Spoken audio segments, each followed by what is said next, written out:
Students नमस्ते। आज हम थर्ड लेक्चर पर हैं, the cell fundamental unit of life. पिछले लेक्चर में मैंने आपको बताया था हाइपोटोनिक सॉल्यूशन, आइसोटोनिक सॉल्यूशन और हाइपरटोनिक। तो आज मैं आपको इसकी डिटेल बता रहा हूँ।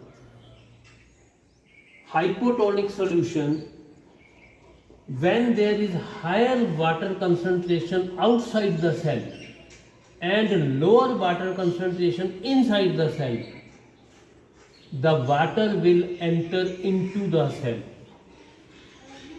As a result of osmosis, water from the higher concentration goes to the lower concentration.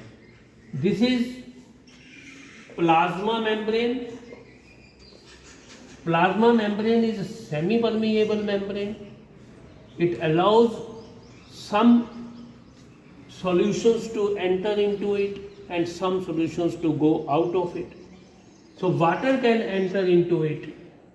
So when higher concentration is outside and lower concentration is inside the cell, the water will enter into the cell. You can check it with the help of apricots. You purchase apricots from the bazaar, उसको आप पानी में डाल दीजिए। अगले दिन आप देखेंगे कि वो फूल करके बड़ी हो जाती हैं, because the water is entering into the apricots from outside. This is called hypotonic solutions. In isotonic solutions, when there is same concentration on both the sides, inside the cell and outside the cell, there is the same concentration. Water will go out and equal water will come in. So nothing is going to happen. In case of hypertonic solution, when there is higher concentration inside the cell and lower water concentration outside the cell, the water will move from higher concentration to the lower concentration of water, and the plasma membrane will shrink. You can see it in the microscope that the plasma membrane shrinks. So this is hypertonic solution. So मेरे ख्याल में आपको clear हो गया होगा कि hypotonic solution क्या होते हैं, आइसोटोनिक सॉल्यूशन क्या होते हैं और हाइपरटोनिक सॉल्यूशंस क्या होते हैं. It is all due to osmosis.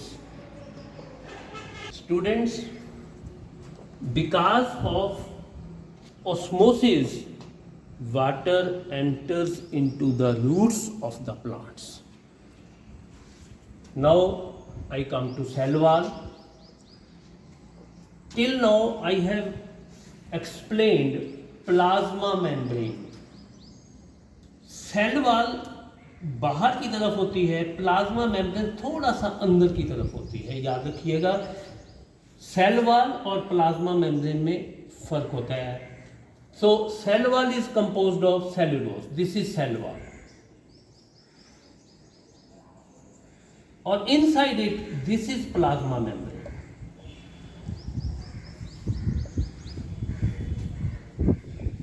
In case of hypertonic solutions, plasma membrane छोटी हो जाती है, सेल वॉल उतनी ही रहती है, सेल वॉल में कोई चेंज नहीं आती. जब पानी सेल के अंदर से बाहर निकल जाता है, in case of hypertonic solutions, जब सेल की कंसंट्रेशन ज़्यादा होती है तो पानी यहाँ से बाहर निकल जाता है, तो the contents of the cell, they shrink. This is called plasmolysis. Remember, what is plasmolysis? Plasmolysis exists in the living cells, only in the living cells, not in the dead cells. It is also a kind of osmosis, but its name is plasmolysis. जब पानी higher concentration के कारण cell में से बाहर निकल जाता है, तो प्लाज्मा मेम्ब्रेन जो होती है, प्लाज्मा मेम्ब्रेन ये वाली मेम्ब्रेन अंदर वाली ये श्रिंक कर जाती है, तो यहाँ पर सिर्फ सेल मेम्ब्रेन रह जाएगी और प्लाज्मा मेम्ब्रेन श्रिंक कर जाएगी। तो इस तरह से सॉल्यूशन बन जाती है। अगर हम प्लांट के सेल को निकालकर माइक्रोस्कोप के अंदर रखें, बाहर उसके लोअर वाटर कंसंट्रेशन कर दें, यानी कि पौधे की कोशिका को पानी के अंदर रख दें और उसकी स्लाइड बनाएं, तो पौधे की कोशिका में से पानी बाहर निकल जाता है और अंदर का हिस्सा श्रिंक कर जाता है। इसको हम प्लाज्मा मेम्ब्रेन श्रिंक कर जाती है, इसको हम प्लाज्मोलिसिस कहते हैं। ये आप लेबोरेटरी के अंदर माइक्रोस्कोप के अंदर देख सकते हैं अपने अपने टीचर्स को कह करके। सो थैंक यू स्टूडेंट्स, आज इतना ही। कल हम करेंगे लेक्चर 4, इसके अंदर क्या होता है, सेल वॉल और प्लाज्मा मेम्ब्रेन, इसके अंदर क्या होता है, कल हम इसके अंदर की पोजीशन पढ़ेंगे। Thank you very much, have a nice day.